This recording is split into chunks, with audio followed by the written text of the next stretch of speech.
네, 이처럼 국내 코로나19 신규 확진자 수가 국내 코로나 발생 이후 처음으로 1,000명을 넘었습니다. 정부는 현 확산 추세가 꺾이지 않으면 거리 두기 3단계 격상이 불가피하다고 보고 내부 검토에 들어갔는데요. 전문가와 관련 내용 짚어보도록 하죠. 유병욱 순천향대 서울병원 가정의학과 교수 모셨습니다. 어서 오십시오. 예, 지금 처음으로 1,000명대를 넘게 됐습니다. 지금과 같은 확산세 언제까지 지속될 거라고 보시는지요? 우선 재생산 지수가 1.4에서 1.2 정도로 낮춰졌지만 예. 1보다 적어지지 않으면 이 숫자가 내려가진 않겠죠. 그냥 예. 쉽게 우리가 산수를 곱하기 1.4를 하면 숫자가 늘어나고 그게 1.2로 줄었지만 여전히 증가세입니다. 예. 그리고 여러 언론에서도 보도가 있었지만 지금 우리가 하는 검사 숫자와 역량이 과연 이 확산세를 다 따라잡을 수 있느냐. 지금 많이 늘리고 현장에서도 열심히 검사를 진행하고 있지만 예. 실제로 더 많은 환자분들이 본인도 모르는 상태로 있는 것이 이 코로나19의 특성입니다. 예. 따라서 동일 시간대, 오늘 지금 현재 12월 13일 아침 10시 현재를 딱 잘라서 전 국민을 검사를 다 했다고 가정을 하면 예. 호주의 국립대에서 나온 연구 결과에 따른 2.6이라고 하는 그런 숫자를 계산하면 오늘 현재 확진 환자는 2,600명으로 봐도 가능한 것입니다. 예. 근데 코로나19의 특성상 내가 오늘 노출 감염이 됐지만 하루 이틀, 3일, 길게는 일주일 정도는 바이러스가 충분히 몸에서 배출되지 않아서 갖고 있어도 위음성, 즉 실제로 환자이나 음성으로 나올 수도 있거든요. 예. 그렇다고 하면 그것까지 계산하면은 그보다 더 많은 환자가 현재 우리나라에 있다고 말씀드릴 수 있는 것입니다. 향후 일정 기간 동안은 이런 확산세가 어쩔 수 없이 지속될 것이다라는 말씀이시네요. 그렇습니다. 아마 1,000명 우리 지금 올라갔는데요. 여기서 검사 건수가 좀 줄으면 좀 내려갔다가 검사 건수가 또 충분히 확보가 되고 또 내일부터는 더 많은 역량을 보이게 되면은 오르락 내리락하는 그런 보통 주식에서는 관망세라고 하죠. 예. 그러한 것이 나타날 가능성이 높습니다. 예. 세부적으로 좀 살펴보도록 하겠습니다. 수도권에서는 요양병원 그리고 종교시설을 중심으로 대규모 집단 감염이 나온 상태인데 특히 요양병원 같은 경우에는 확진자 대부분이 고령자여서 또 걱정이 더 커지는 것 같습니다. 사실 이 코로나19의 치명률은 계절성 독감과 비교가 되는데요. 사실 계절성 독감으로 인한 연간 사망자는 정확한 통계는 없으나 뭐 3천여 명에서 5천여 명 그 이상이 될 거라고 하고 있습니다. 예. 현재 코로나19로 인한 사망자 너무 안타깝지만 사망자를 통계를 이제 잡아야 되니까 나오는 걸 봤을 때 상대적으로 높지 않게 보이고 있거든요. 예. 하지만 지금 말씀하신 것처럼 고령의 취약근이 모여 있는 우리나라의 특성상 요양병원 또는 정신건강의학 관련 수용시설, 수용병원 등을 보면은 취약군이 많습니다. 예. 이런 경우에는 동일 집단 격리를 통해서 우리가 외부로 나가지 않게 묵을 수는 있지만 예. 거기서 급격히 악화돼서 중증, 위중증 환자가 발생할 수가 있거든요. 따라서 지금 2.5단계, 3단계로 상향될 가능성이 높은 시점인데 불필요한 요양병원, 보통 추석 전후로 해서 어르신들, 가족분들을 방문한다고 하지만 예. 지금은 요양병원이나 요양시설, 정신건강 관련 시설, 병원에 가족, 친지가 방문하는 것은 엄격히 금지해야 되고요.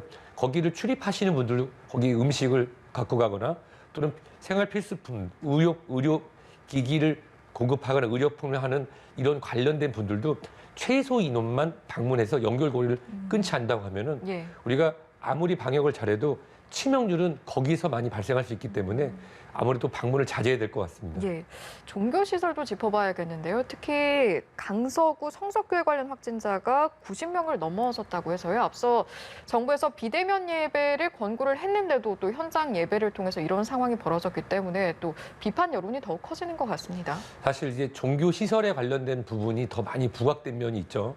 하지만 지금은 모든 실내에 밀접한 곳을 모두 비대면으로 전환을 준비해야 되는 시점입니다. 예. 특정한 종교나 어떤 특정한 그 교회라고 불리는 그러한 종교 시설을 집중적으로 하는 것보다는 유사한 환경, 뭐 노래를 부르거나 아니면 통성이라고 하죠. 말씀을 많이 해서 비말이 발생을 하는데 그걸로 끝나는 것이 아니라 이후에 식사라든지 소규모 모임으로 진행될 수 있는 이런 부분들을 우리 이미 경험했기 때문에 비대면으로 전환해야 되는데 예. 그런 부분들이 사회적 거리두기 2.5단계 서울에서 지켜지지 않았다고 하면 구상권이라든지 여러 가지 제재가 따를 것이고요.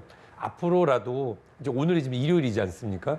비대면으로 전환돼야 되는 시점에 있어서는 엄격하게 전환이 돼서 무증상 확진자분들이 젊은 분들이 많기 때문에 예. 거기서 모여서 첫 2, 3일간은 없다가 나중에 5, 6일째 검사를 받고 최근에는 검사를 받고 나서도 격리가 되는데 또 3, 4일이 걸리기 때문에 확산세를 막을 수가 없습니다. 따라서 우리가 이미 알려진 고위험, 중증위험 시설이 같은 경우는 비대면으로 빠르게 전환을 해야 된다는 메시지를 이해하시면 좋겠습니다. 네, 알겠습니다. 이 내용도 짚어보죠. 내일부터 정부에서 상황이 이렇다 보니까 검사와 관련된 대상이라든지 장소를 대폭 확대한다고 하죠. 네, 사실 제가 어제 선별진료소에서 근무하는 때였는데요. 예. 한 3, 4주 만에 이제 돌아가면서 근무를 하니까 들어갔습니다. 근데 많은 분들이 이제 바뀌어가고 있는 그런 지침을 이해를 하시더라고요.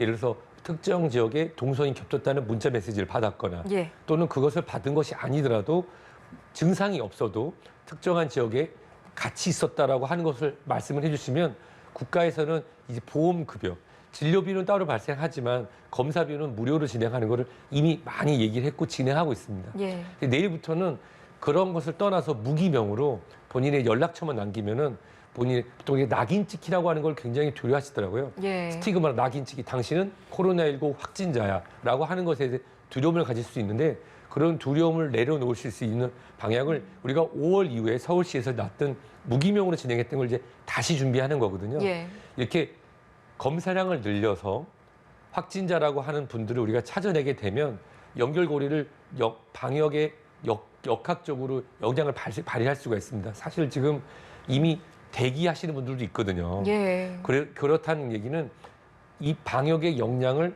최선을 다하고 있어서 인적 또는 기술적인 측면에 부족함이 있습니다. 이럴 때 국민 여러분들의 자발적 참여로 검사 숫자를 늘리고 예. 그 연결고리를 찾을 수 있도록 도움을 주신다고 하면은 예. 그리고 거기에는 우리가 낙인 찍히는 당연히 빠져야겠죠.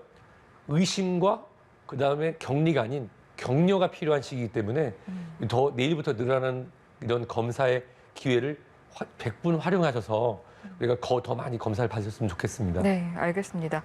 확진자가 늘어나면서 병상 부족에 대한 우려도 있었는데 정부가 몇 가지 방안을 추진 중이지만 여기에 더해서 대안이 필요하다면 어떤 것들이 있을 거라고 보시는지요? 사실 외교부, 그다음에 이제 보건복지부, 그다음에 행안부 그 각각의 일정한 어떤 규칙이 필요한 시점이 됐습니다.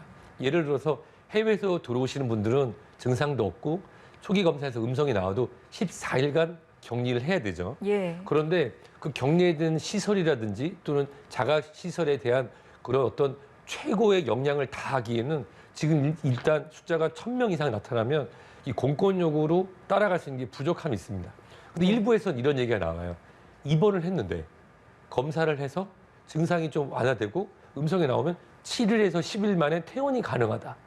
그럼 이 두 가지 이야기는 배치가 됩니다. 예. 실제로 양성으로 확진이 됐었고 시설에 입원이 됐었는데 경증 또는 무증상 그리고 일정한 입원 기간 이후에 검사 없이 퇴원시키거나 검사 후에 의료진의 그런 의사에 따라서 그리고 진료진에 따라서 퇴원이 가능하다. 왜냐하면 병상 회전율을 높여서 더 많은 분을 빨리 받기 위해서는. 근데 이러한 것들이 의학적으로 실제로 가능합니다. 예. 그리고 우리가 해외에서 들어오신 분을 14일간 격리를 하는 거는 이것이 코로나19의 100%는 아니지만 14일 정도라고 하면 무증상으로 있다가 발현될 수 있는 예. 초기에 아주 바이러스 양이 적어서 음성으로 나올 수 있는 위음성군의 아주 작은 가능성까지 우리가 찾아내는 것이거든요. 예. 그렇다고 하면 양성 확진자 중에서 생활치료센터가 아무래도 포화 상태로 진행된다고 하면 집 안에서 우리가 원격으로 전화 등을 통해서 격리할 수 있는 분을 우리가 분류할 수 있는 기준을 만들고 그것을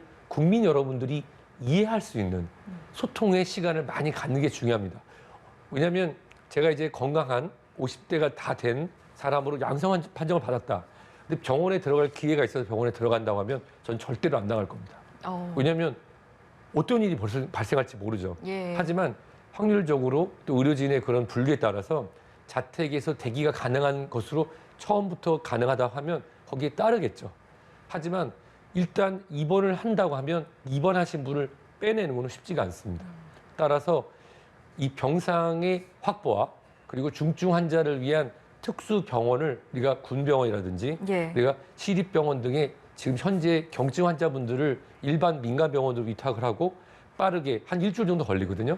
중증 환자를 치료를 위한 시설과 격리 그리고 인력을 투입하는 시점과 더불어서 이런 입원과 퇴원, 우리가 중증 환자분들을 중환자실에 모실 때는 그냥 환자분이 안 좋아 보니까 중환자실에 모시는 게 아니라 중증 환자 입원을 위한 가이드라인, 기준에 맞춰서 의료진이 내면 그 위원회에서 받아서 중증 환자를 보내거든요. 예. 이런 부분들을 빠르게 이번 주에 정리를 하고 소통을 통해서 앞으로 생활치료센터도 포화가 될 거고 예. 그렇다고 하면 자택에서 대기 치료하면서 우리가 진행할 수 있는 부분을 충분히 소통을 하고 또 거기서 발생하는 환자를 빠르게 옮길 수 있는 가이드라인을 각각의 기준을 통일하는 작업을 하고 소통을 통한다고 하면 곧 올 수 있는 3단계에서 이 환자분들을 국민들을 안심시키면서 이 편안하게 모실 수 있는 그런 예. 지침이 필요한 시점인 것 같습니다. 네, 기준의 어떤 단일화와 소통이 필요한 시점이겠네요.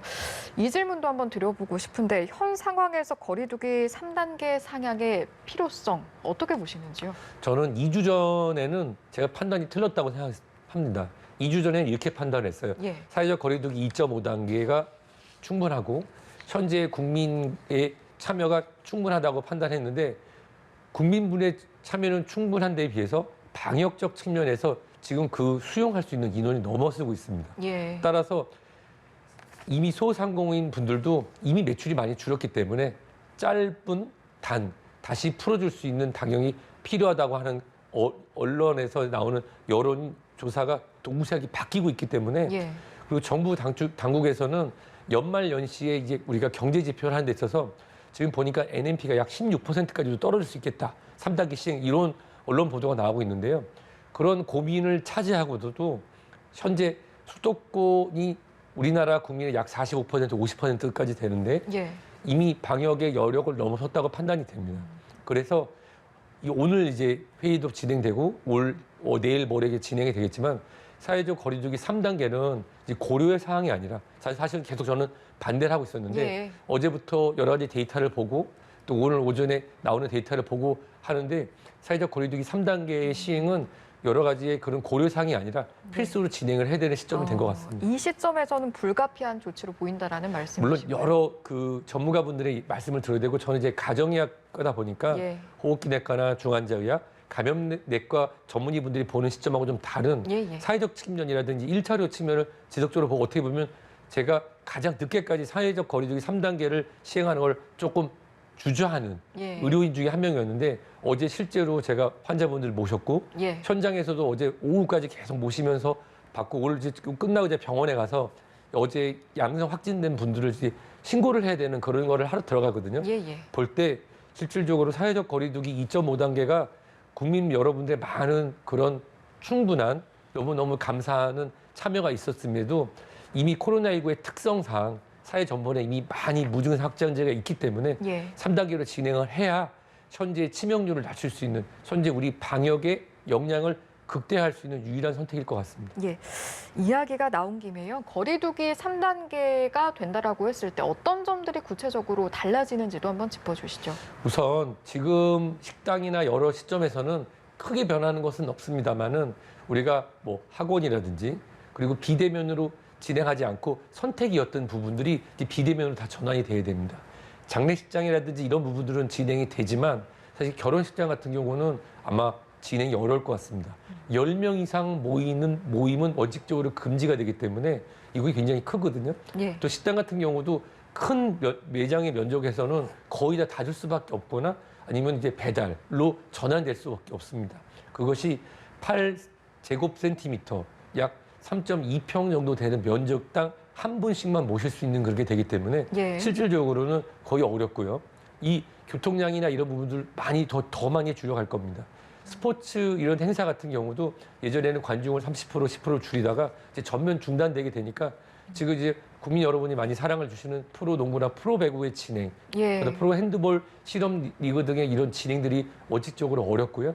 여러 가지 학원, 학생들이 모이는 점, 단 우리가 지금 입시가 진행되고 있기 때문에 입시가 진행되는 쪽에서의 아주 일부의 허용이 있겠지만 거의 대부분의 대면 교육 시스템은 이미 지금 대학이나 중고등학교에서 기말고사 등이 진행되는 것도 비대면으로 이제 전환하거나 예. 다른 방법으로 되는데 그런 부분에서도 더 높은 수준의 그런 차단이 진행될 것 같습니다. 알겠습니다.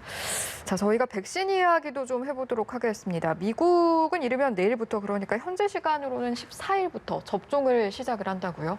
이 예방접종이 진행되는 부분에 있어서 이제 다른 나라에 진행되는 것에 우리 국민 여러분은 이거를 중점적으로 보시면 좋을 것 같습니다. 예. 뭐 일부 부작용이 났다 이런 얘기가 아니라 예방접종이 시행되고 한 달에서 두 달 정도가 지나면은 예방접종을 하셨던 분들을 통해서 자발적인 참여에 따라서 혈액검사 등으로 혈청, 중화 항체 등의 여러 가지 검사를 통해서 안정적으로 면역이 획득이 됐는지 예. 그리고 짧지만 보통은 예방접종의 효과성과 더불어서 안정성을 확보하기 위해서는 최소 6개월에서 3년, 길게는 5년 정도를 보고 상용화가 되거든요. 예. 그런 시점을 보면서 지금 개발돼서 이웃 나라 또는 다른 나라에서 진행된 예방접종이 안정적으로 진행되고 있구나라고 하는 그거에 대한 뉴스를 받아들이는 게 좋지.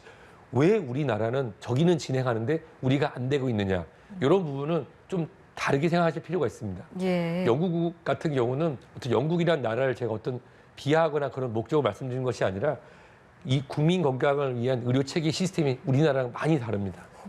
중증 환자의 시설이라든지 분류 이런 또 사립 민간 시설에서의 환자를 끌어올릴 수 있는 역량이 비교할 수는 없지만 실질적으로 거기는 공공 의료 부분으로 돼 있다 보니까 실질적으로 중증 환자를 보기 어렵고 예. 이미 의료 시스템적으로 많이 어렵다고 판단이 됩니다. 따라서 위험하지만 아직 안정성이 100% 확보되지 않았지만 예방접종 말고는 방법이 없는 나라가 돼버린 것입니다. 예. 하지만 대한민국은 예방접종을 지금 전시에 준하는 상태로 판단하지 않고 대한민국만의 실간을 갖고 진행을 하는 것입니다. 예. 4개의 예방접종 회사와 따로따로 계약을 함으로써 혹시나 한 회사에서 문제가 생겼을 때 예. 안정적으로 공급할 수 있고 코백스라고 하는 우리 세계의 예방접종을 안정적으로 공급하기 위한 모임에서도 1000만 도즈를 따로 우리가 확보를 함으로써 실질적으로 안정적으로 공급할 수 있는 방법을 가지고 있습니다. 예. 영국계 한 회사가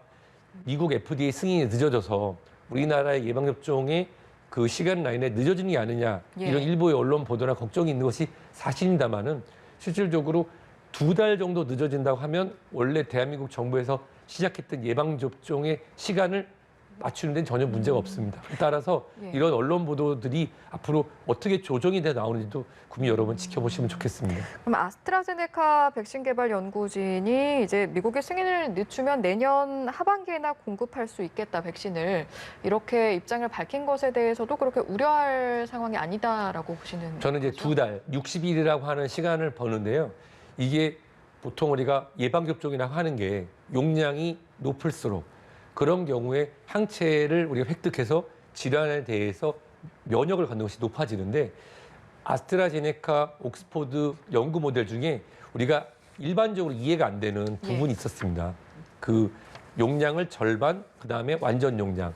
그것이 완전 용량 2번 한 것보다 면역치가 높았기 때문에 이것은 안정성에 대한 부분이 아니라 항체 형성이 됐던 것에 대해서 우리가 과학적으로 증명이 필요한 시점이거든요. 예. 그런 시점이기 때문에 그것을 미국 시간으로 이제 어제에서 오늘 넘어가는 시간에 미국 FDA에서 승인을 낸 것에 대해서 그 담당자가 이렇게 설명을 하더라고요. 우리는 어떤 정치적인 압박이나 시간적인 것이 아니라 전문가들이 과학적인 견해를 바탕으로만 승인을 진행했다라고 이 CNN 방송을 통해서 하는 것을 제가 여기 오기 직전에 듣고 왔습니다. 예. 그것처럼 아스트라제네카, 옥스포드 모델 같은 경우도 어떤 정치적 또는 어떤 상황적인 것이 아니라 과학적 근거를 바탕으로 전문가 집단의 승인을 받음으로 신뢰를 얻기 위한 과정으로 이해하시면 좋고요. 그것이 만약에 2달 이상 지체된다고 하는 경우에는 그런 경우에는 우리 대한민국 정부는 4개 회사 중에 아스트라제네카, 옥스포드 모델이 아닌 다른 3개의 모델에 대해서 구매를 더 빠르게 진행하거나 예. 그 계약에 대한 그런 양을 늘림으로써 안정적으로 공급할 방안을 갖게 될 거라고 저는 생각을 합니다. 네, 알겠습니다. 오늘 말씀 여기까지 듣도록 하죠. 지금까지 유병욱 교수와 함께했습니다. 말씀 고맙습니다.